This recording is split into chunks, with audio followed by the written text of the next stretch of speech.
بسم اللہ الرحمن الرحیم۔ السلام علیکم۔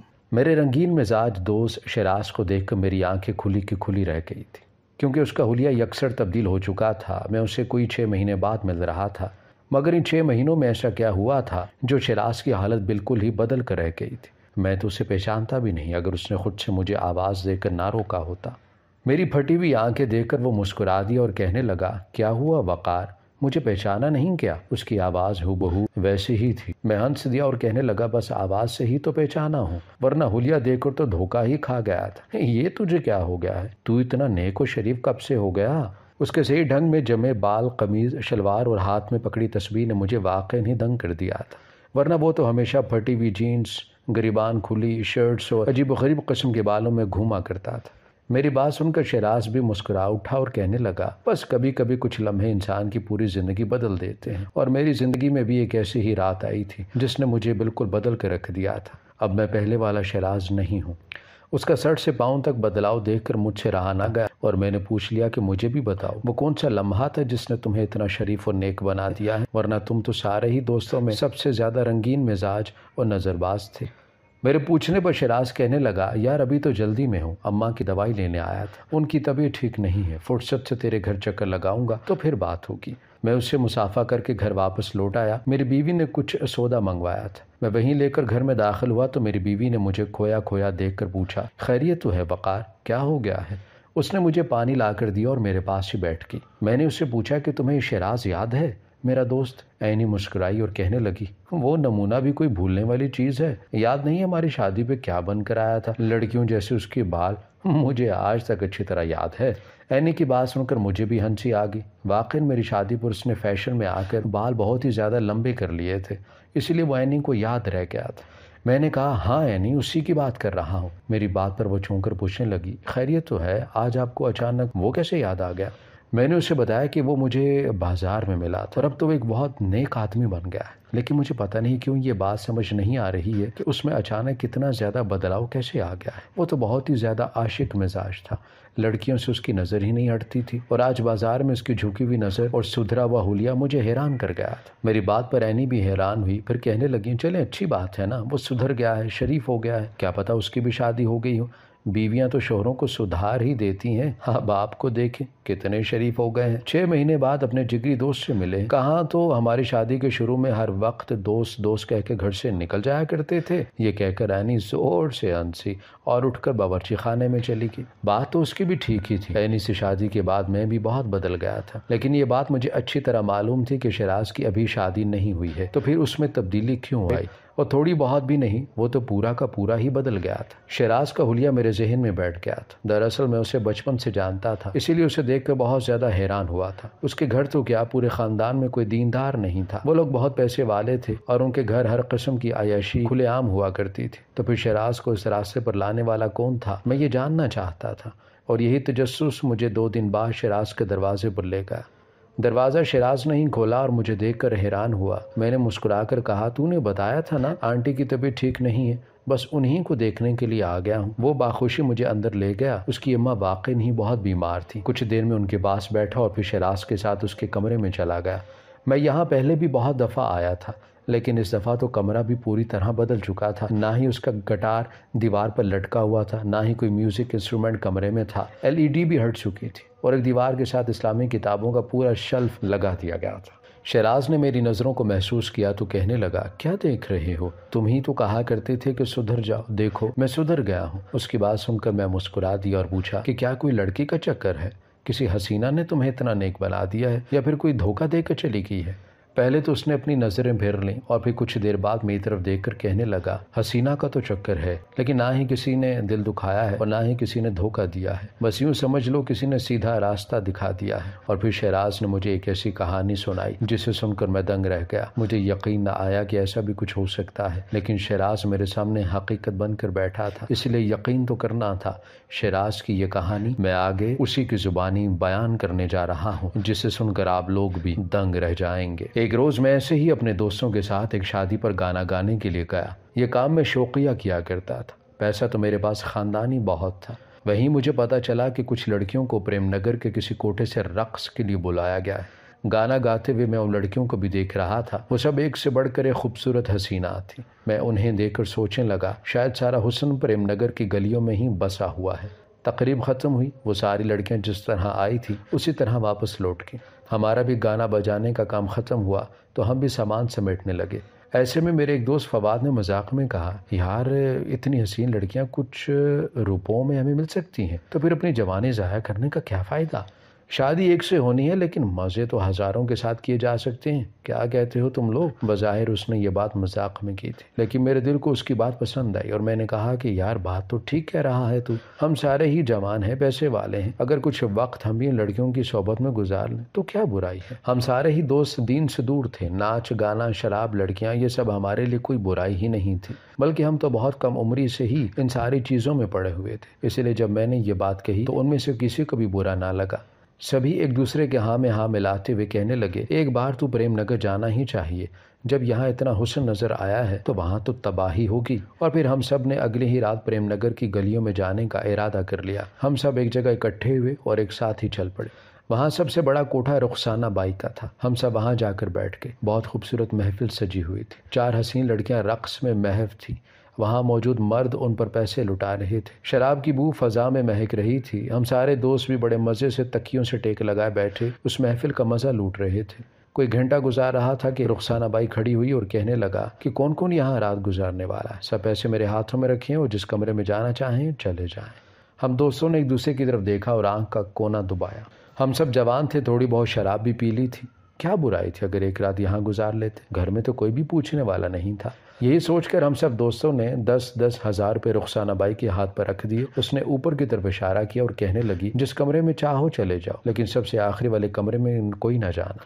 دوسرے مرد تو خاموشی سے ایک ایک کمرے میں جاتے چلے گئے، لیکن میرے کان رخسانہ بائی کی بات پر کھڑے ہو گئے۔ میں نے کہا کہ کیوں، اس آخری کمرے میں ایسا کیا ہے جو ہم وہاں نہیں جا سکتے؟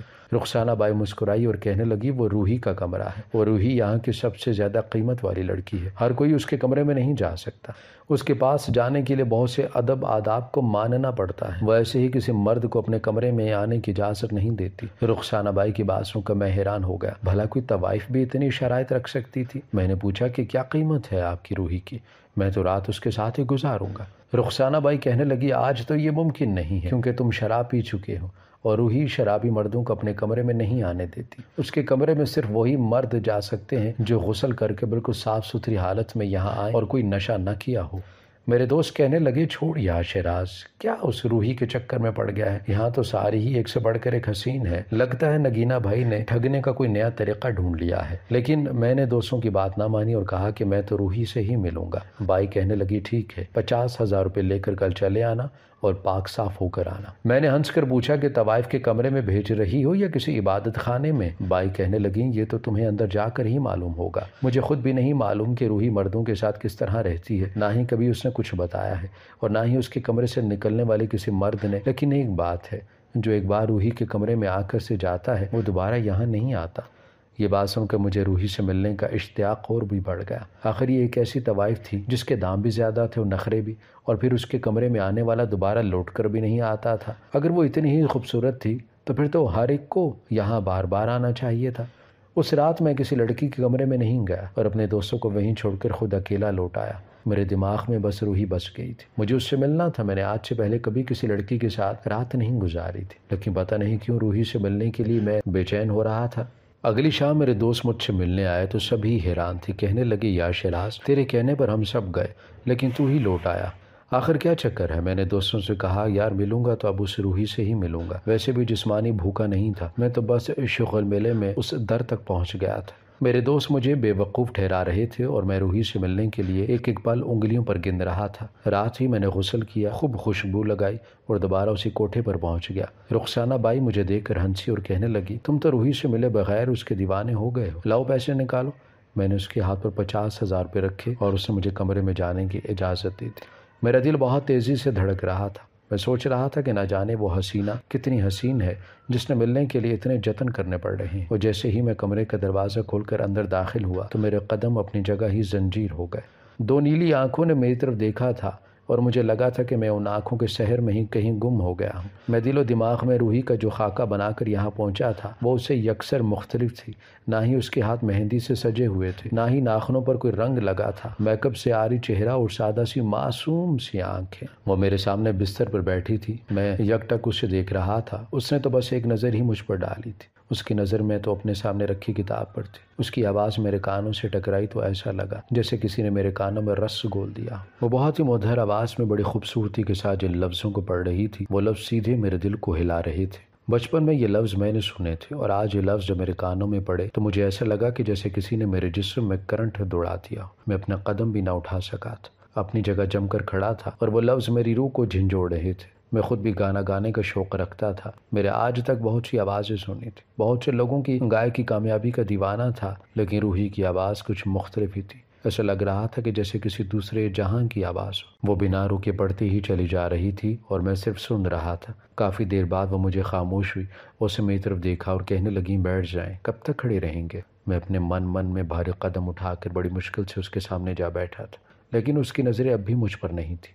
میں وہ تھا جس کو لڑکیاں پانے کی تمنا کرتی تھی۔ میری خوبصورتی، میری وجاہت، میرا فیشن لڑکیوں میں بہت مقبول تھا، لیکن روحی کچھ الگ ہی تھی۔ اس نے تو ایک صراحتی نگاہ بھی مجھ پر نہ ڈالی، البتہ اس کے لفظوں نے میرے دل کو بدل ڈالا تھا۔ یہ لفظ اس کے نہیں تھے، یہ لفظ اس پاک کتاب کے تھے جو اس کے سامنے رکھی تھی، لیکن انداز اس کا تھا، وہ انداز جو کسی کے دل کو بھی موم کر سکتا تھا۔ خوبصورت پیغام کو وہ بہت ہی خوبصورت طریقے سے بیان کر رہی تھی اور میں بس سنتا ہی چلا جا رہا تھا۔ کچھ دیر پہلے وہ سورہ نور کی تلاوت کر رہی تھی اور اب اس کی تفسیر بیان کر رہی تھی۔ وہ کہہ رہی تھی کہ خدا ایک نور ہے اور میں اس کے چہرے کو دیکھ رہا تھا جو خود بھی اس وقت نورانی ہو رہا تھا۔ اگر خدا نے اتنا نور ایک انسان کے چہرے کو دیا تھا تو میرا خدا کتنا نورانی ہوگا، میں سوچ بھی نہیں سکتا تھا۔ میری سوچ وہاں تک جا ہی نہیں سکتی تھی۔ دھیرے دھیرے مجھے بتا رہی تھی کہ میرا رب کون ہے، مجھے بنانے والا کون ہے۔ وہ تو نور ہے، نور وہ نور جو اندھیروں کو مٹا دیتا ہے، وہ نور جو روشن کر دیتا ہے، اور میں بس سن رہا تھا۔ سورہ نور ختم ہوئی، اس کی تفسیر ختم ہوئی اور میری زندگی کا اندھیرا بھی ختم ہو گیا۔ میری آنکھوں سے آنسو بہہ رہے تھے۔ اسے میری طرف دیکھا اور کہنے لگی، بڑی بھاری قیمت چکا کر یہاں تک آئے ہو، میں نہیں چاہتی کہ تم یہاں سے خالی ہاتھ جاؤ۔ میں نے آج تک کسی کو اپنے کمرے سے خالی ہاتھ نہیں جانے دیا۔ میں چاہتی ہوں کہ تم اپنی جھولی بھر کر یہاں سے لوٹو، ہر اندھیرے کو روشنی میں بدل کر باہر نکلو۔ مجھے جب اس دنیا میں لایا گیا تھا تو میں بھی اندھیروں میں گم تھی، مجھے دھوکے سے یہاں پہنچایا گیا تھا۔ جس وقت میں یہاں آئی مجھے اپنے رب کے بارے میں کچھ نہیں معلوم تھا۔ میں ہندو تھی، مجھے ایک مسلمان نے دھوکہ دیا تھا، اس نے مجھے مسلمان کیا اور یہاں لے آیا۔ مجھے لگا کہ وہ شادی کرے گا، لیکن وہ تو مجھے یہاں بیچ کر چلا گیا۔ وہ ہنسی اور کہنے لگی، مجھے لگا تھا کہ مسلمان برے ہوتے ہیں، لیکن پھر آہستہ آہستہ مجھے سمجھ آنے لگا کہ مسلمان برے نہیں ہوتے، انسان برے ہوتے ہیں۔ میں نے جس سے محبت کی وہ ایک انسان تھا اور ایک انسان نے مجھے دھوکہ دیا تھا۔ کہنے کو میں کوٹھے پر پہنچی تھی، لیکن مجھے یہاں وہ مل گیا جو شاید کہیں اور نہیں مل سکتا تھا۔ مجھے یہاں جس عورت کے حوالے کیا گیا وہ بہت اچھی تھی۔ جب اسے پتہ چلا کہ میں نئی مسلمان ہوئی ہوں، اس نے مجھے کسی مرد کے حوالے نہ کیا، بلکہ میرے اصلاح، میری تعلیم کے لیے ایک امام کو رکھ دیا۔ وہ امام روزانہ یہاں آتا اور مجھے پڑھا کر جاتا، مجھے دین سکھاتا، اور پھر میں دین کے معاملے میں دوسرے مسلمانوں سے بھی آگے نکل گئی۔ میرے پاس کہیں اور رہنے کے لیے کوئی ٹھکانہ نہیں تھا۔ میں یہی محسوس کرتی تھی، اس لیے میں نے یہیں رہ گئی۔ یہاں کسی نے میرے ساتھ کوئی زور زبردستی نہیں کی۔ میں اپنے کمرے میں ہی بند رہتی ہوں اور قرآن کو پڑھتی اور سمجھتی ہوں، لیکن پھر مجھے آہستہ آہستہ یہ احساس ہوا کہ دین اپنے آپ تک محدود رکھنے کی چیز نہیں ہے، اسے تو دوسروں کو بھی سکھانا چاہیے، جو ہمیں آتا ہے وہ دوسروں کو بھی بتانا چاہیے۔ اور یہی سوچ کر میں نے رخسانہ بائی سے کہہ دیا، اگر کوئی مرد ایسا ہو جو پوری پاکی کے ساتھ اس کمرے میں آنا چاہے تو اسے نہ روکیے گا۔ میں اپنے رب سے دعا مانگوں گی کہ وہ میرے کمرے کو کسی دوسرے کی زندگی کے لیے نور بنا دے۔ میرے رب نے کلام پڑھنے کے انداز میں اس قدر تاثیر رکھ دی کہ میں نے یہاں کی بہت سی لڑکیوں کو کلام پاک پڑھنے پر لگا دیا۔ بہت سی لڑکیوں نے میری وجہ سے برائی چھوڑ دی۔ آہستہ آہستہ اس کوٹھے کا ماحول بدلنے لگا ہے، یہاں پہلے سے کم برائی ہوتی ہے، اور مجھے یقین ہے کہ ایک دن یہ بھی ختم ہو جائے گی، لیکن ہر چیز کو وقت دینا پڑتا ہے۔ میں پوری محنت، ایمانداری اور دینداری سے یہاں وقت دے رہی ہوں تاکہ یہاں کی لڑکیوں میں سدھار پیدا ہو جائے، یہاں سے یہ اندھیرا مٹ جائے۔ آج سے پہلے بھی کئی مرد اس تجسس میں یہاں آئے ہیں کہ روحی کون ہے، لیکن یہاں سے واپس جاتے وقت انہیں یہ معلوم تھا کہ ان کا رب کون ہے۔ اور میں چاہتی ہوں کہ تم بھی جان لو کہ تمہیں کس نے پیدا کیا ہے اور تمہاری زندگی کا مقصد کیا ہے، کیونکہ اگر تم یہاں آئے ہو تو اس کا یہی مطلب ہے کہ تم گمراہ ہو۔ روحی کی باتوں نے میرے دل میں نشتر چبو دیے تھے۔ وہ سچ ہی کہہ رہی تھی، آج سے پہلے مجھے معلوم ہی نہیں تھا کہ میں کون ہوں۔ وہ ساری رات میں بس روحی کو سنتا ہی رہا، اور پھر صبح کی روشنی پھیلنے سے پہلے اس نے کہا کہ باہر جا کر کسی کو نہ بتانا کہ روحی کون ہے، خاموشی سے یہاں سے چلے جانا۔ میں چاہتی ہوں کہ لوگوں کے دلوں میں یہ تجسس باقی رہے کہ روحی کون ہے، اور وہ اسی تجسس کی خاطر میرے کمرے تک آئے اور میں ان کی زندگی بدلنے کی کوشش کروں۔ یہی میرا مقصد ہے۔ میں نے اس سے وعدہ کیا اور اس کمرے سے باہر نکل آیا۔ اس کے بعد کئی دفعہ میرے دوستوں نے مجھ سے پوچھا کہ اس رات کیا ہوا تھا، لیکن میں نے کسی کو کچھ نہیں بتایا۔ البتہ میں بدل گیا، میرا دل بدل گیا تھا، یہاں تک میں نے اپنے گھر کو بھی بدلنا شروع کر دیا، کیونکہ روحی ٹھیک ہی تو کہہ رہی تھی، دین اپنے آپ تک محدود کرنے کی چیز ہی نہیں ہے، ہمیں دوسروں کو بھی اسے سکھانا چاہیے۔ شیراز کی کہانی ختم ہوئی تو میں دم بخود رہ گیا، میری آنکھوں میں بھی آنسو آ گئے۔ کیا ایک کوٹھے پر ایک ایسی لڑکی بھی ہو سکتی تھی جو اس قدر نیک ہو؟ حالات نے اسے جہاں تک پہنچایا تھا وہاں جا کر اس نے اپنی قسمت کو نہیں کوسا تھا، مسلمانوں کو برا نہیں کہا تھا، بلکہ وہ دین کے راستے پر ثابت قدمی سے چل پڑی تھی۔ اور ایک ہم پرانے مسلمان تھے جنہیں پیدائشی طور پر یہ نعمت ملی کہ ہم مسلمان گھرانے میں پیدا ہوئے اور ہم اسی نعمت کو جھٹلانے میں مصروف ہیں۔ میرے دوست شیراز نے گانا بجانے کا کام چھوڑ دیا تھا، وہ بھی ایک مسجد میں امامت کر رہا تھا۔ اپنے پرانے گناہوں سے وہ توبہ کر چکا تھا اور شاید خدا نے اسے معاف بھی کر دیا تھا، جبھی تو وہ اس قدر پرسکون تھا۔ اس نے مجھ سے وعدہ لیا کہ میں بھی پابندی سے نماز پڑھوں گا، عبادتوں میں دیر نہیں کروں گا۔ میں نے اس سے وعدہ کر لیا تھا۔ واقعی میرا رب ایک نور ہے اور یہ نور ہمارے دلوں میں ہے۔ پورے 2 گھنٹے بعد میں شیراز کے گھر سے باہر نکل رہا تھا، لیکن ان 2 گھنٹوں میں میرے دل کی دنیا بھی بدل گئی تھی۔ شیراز نے جس طرح روحی کی باتوں کو بیان کیا اس میں اتنی تاثیر تھی کہ میرے رونگٹے کھڑے ہو گئے تھے۔ میں یہ سوچنے پر مجبور ہو چکا تھا کہ ہم مسلمان کیسے بہانے بناتے ہیں نماز نہ پڑھنے کے، قرآن نہ پڑھنے کے۔ چھوٹی چھوٹی باتوں کو بہانہ بنا کر ہم اپنی عبادتوں کو ترک کر دیتے ہیں، اور ایک روحی تھی جو کہ ایسی جگہ پر رہتے ہوئے اپنے دین پر ثابت قدم تھی، جسے کوٹھا کہتے ہیں۔ کیا آپ لوگوں نے کبھی سورہ نور کی تفسیر پڑھی ہے؟ ایک دفعہ ضرور پڑھیے گا، یہ تفسیر نہ صرف آپ کی زندگی بلکہ آخرت بھی بدل دے گی۔ ہماری ویڈیو اگر آپ کو پسند آئی ہے تو ضرور لائک کیجیے، اپنی رائے دینا چاہیں تو کمنٹس کیجیے، اچھی لگے تو شیئر کیجیے۔